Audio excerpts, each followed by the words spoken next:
अस्सलामुअलैकुम। हेल्थ आबशार में खुशामदीद। तो प्यारे बच्चों, उम्मीद है आप सब खैरियत से होंगे।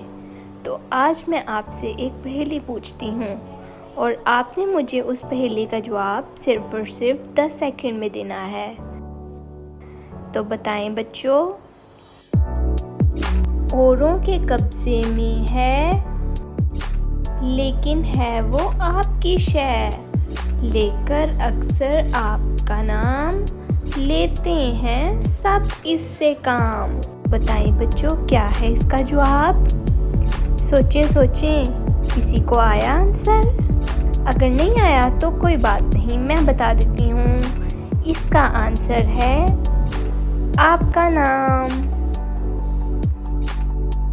तो प्यारे बच्चों, आपको हमारी पहेली कैसी लगी?